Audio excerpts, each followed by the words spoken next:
Hey guys, how are you? You're all very welcome to my talk at Hotmart Masters. And first of all, I wanted to thank Hotmart for the invitation. I know it's a very cool event with many cool people giving talks, and I hope to help you in the best way possible. The theme I'm bringing up here, I think many people are interested in this topic. People who are thinking of turning their business into a real business, escalate their company. Today I'll tell you how to structure and escalate a business in order to sell to several countries. That's right, to sell to several countries in many languages.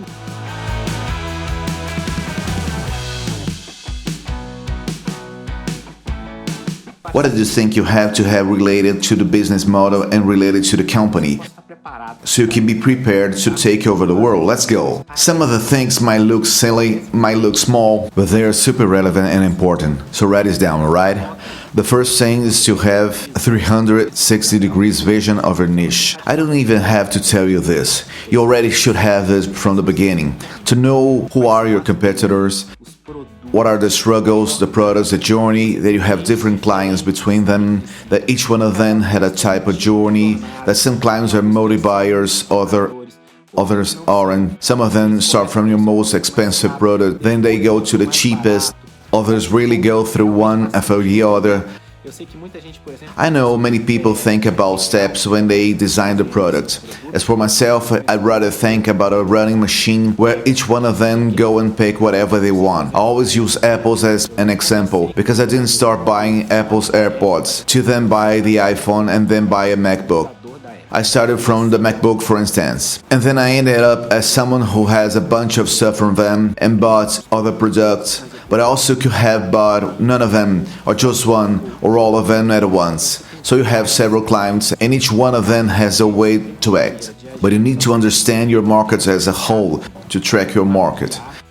Start thinking that it's enough to have just one process, that it's enough to have one product, that it's enough to have one launch, that it's enough to have one launch. This will never work. And then you're going to design your business model from there, from the autonomy degree the person has. So for example, I used to say that the more independent the person is, the cheaper you sell.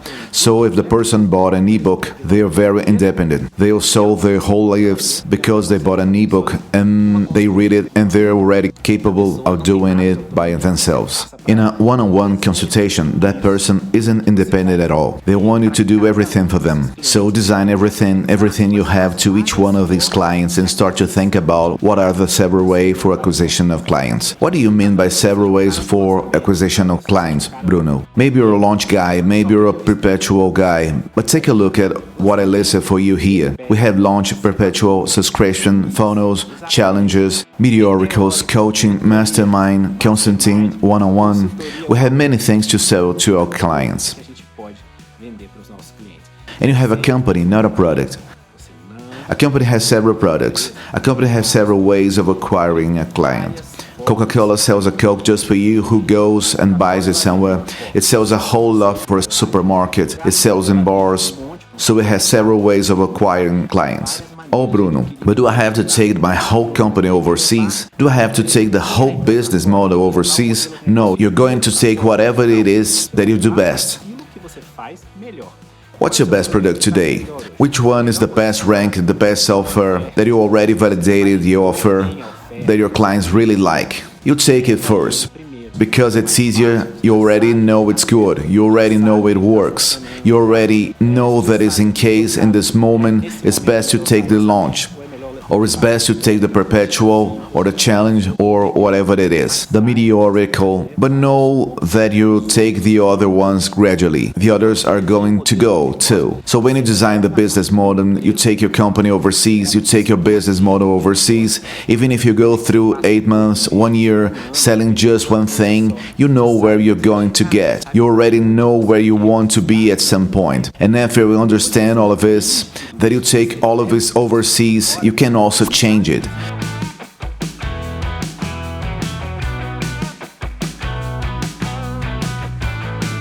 The first thing we did that went wrong was that we tried to have an exclusive team to sell abroad. So we hired a new manager, we hired a new traffic person, a copy person.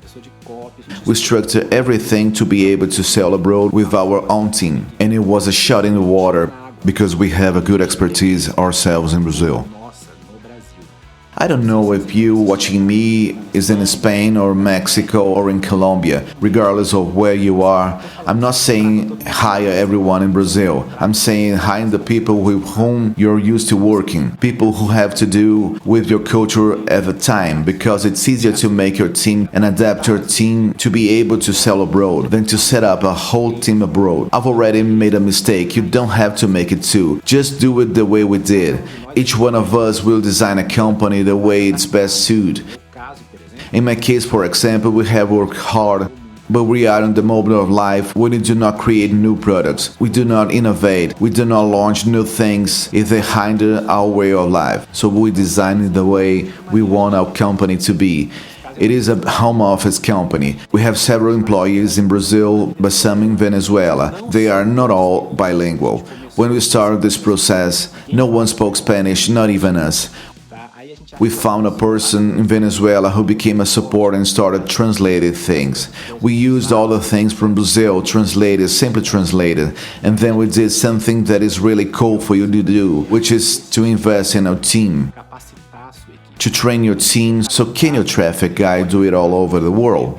Yes, he can, but he will need someone to help him to make a spreadsheet, someone to be able to upload the campaigns, does all the thing. So at the moment, you will start to train your trafficking guy to be the head of trafficking.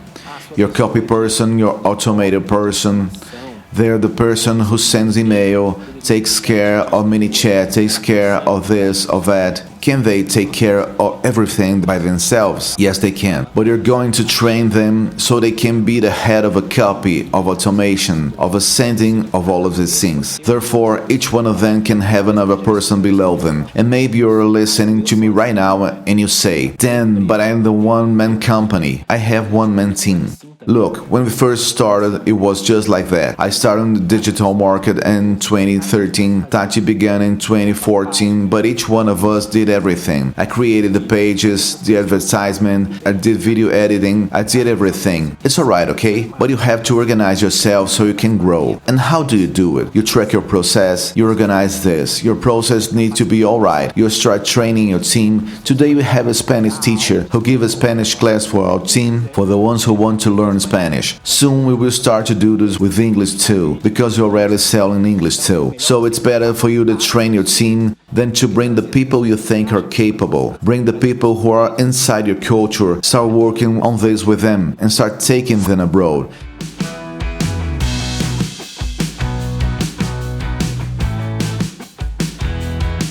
But I want to tell you something that is a game changer for us for a while, and it's omnichannel. What do you mean omnichannel? It's when you have several channels. It's you talking with people through multiple channels. So sometimes someone asks, "Bruno, is email dying? Are people stopping to open emails? Don't they use it anymore? What do you do instead of emailing?" Or someone says to me, "But you sell in the US and American people don't use WhatsApp. How do you do it if we use WhatsApp so much?" Or, "Oh, in Spain people use Telegram, or don't they? How is it?" Let me tell you something. I'm not the kind of person to bet on just one horse. You won't see me saying, "Look, put all the advertisement money on Facebook." When we have Google, when we have Tabula, when we have Outbrain, there's a lot of other things. Just like you won't see me betting everything on email. Is email great? Yes. Is it still the best selling tool for everyone I know? Yes. But I have email, I have Telegram, I have mini chat, I have WhatsApp. And how do I use all of this? I design an omnichannel strategy, so I know what is best about each one of those tools. Regardless of a country I'm going to sell at, I'll try to extract the best of a tool.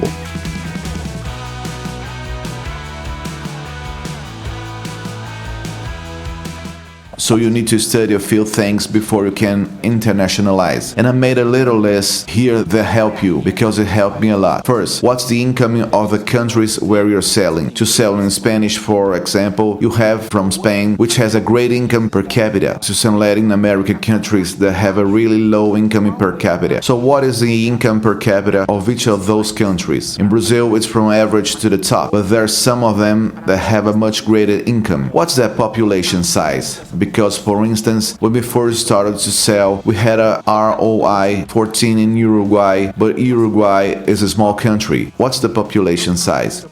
what is the income per capita of each one of those countries, which is the percentage of people who have access to the internet. Because sometimes there are people who don't use the internet very much. So if you already have this, you can start monitoring. I start to distribute these countries in groups. Groups of high income per capita, high population, and a high rate of internet access. Then an average income per capita already has a high income per capita, but the population isn't very big, the amount of people. So then you should structure all of this so you can separate them in order for you to know where you're going to distribute your traffic investment. And then you have to see if those people are interested in what you're selling. For instance, I have a course of approval in public tenders. It isn't going to work, right? So are they interested in what you're selling? This problem you're solving, does it exist over there? This is how we're able to know if this problem exists. So in our case, is there a visual problem? Of course there is. If you're teaching people how to make money in some way, are they people who have financial troubles? Of course they are. So how can I help? Does this problem exist over there? Who are the competitors? Which is the best payment method that people use over there? Just for you to know, for example, Brazil is the Latin American country where people use credit cards the most. And in this, Hotmart is a real partner because Hotmart has many payment methods for each one of those countries, but you have to activate it to get to know it so you can sell it for all those countries. This made all the difference for us to sell in Colombia, for instance. In Colombia, people don't have credit cards, so we made too many cheap leads and we didn't sell very well. After we realized that and started to sell in some other ways, we sold much more, much better. Colombia turned out to be one of the countries where we sold best. If you have any competitors over there, how much do they charge? How much people are able to charge for something? And I'm going to tell you something very cool about selling in several countries, which is trying out prices. I've already tested prices in more than one country, and it didn't work in more than one country too. So you start testing out prices. But think about it. How much do my competitors charge over there? If I don't have competitors, how much do people pay to get rid of this problem over there? This product I have sold for the price that I sell today in my country. Does it correspond to what percentage of income of people over there? Because you can try several different prices. All the things you have to decide are which one of your products are going to go. I've already told you. It will be one that you sell the best in your country. Don't get creative. Only take those products that you already know.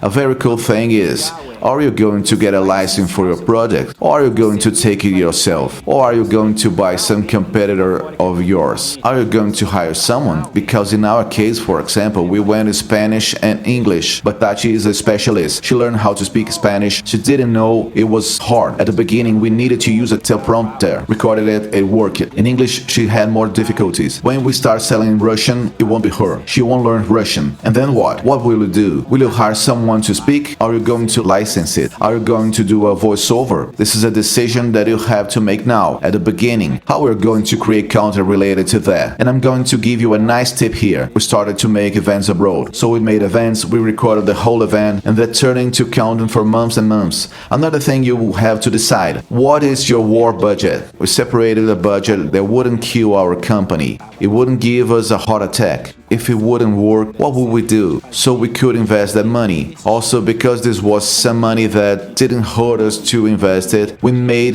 an agreement, Tati and I, which was that everything that generates profits, we would invest it again. Because it was a war budget, everything will be reinvested. That's why selling in Spanish for us took the same proportion of Brazil in less than a year. Because we invested it again. It was a real snowball. And this takes us to another question. What is the turnover deadline that you want? You say, oh, okay, this is the war budget, but I need it in 5 or 6 months, so. You need to be organized for it. Are you going to launch together or it will be separated? We started launching separated. In a moment, we're launching the Brazilian product. Maybe it would be good for you to go and focus at the moment. Just the one small launch, you get it all pretty and ready. And then when it's bigger, you can do it all together like we did. Does your team can handle it? Will you have to hire more people? I suggest that you see if your team can handle it first, because they might. Maybe you're underestimating your team capability of doing all of those things. So you have a number of steps that you need to take. But let me tell you, in the end, or when you get there, suddenly, when you least expect it, you have an internationalized company that sells for the whole world.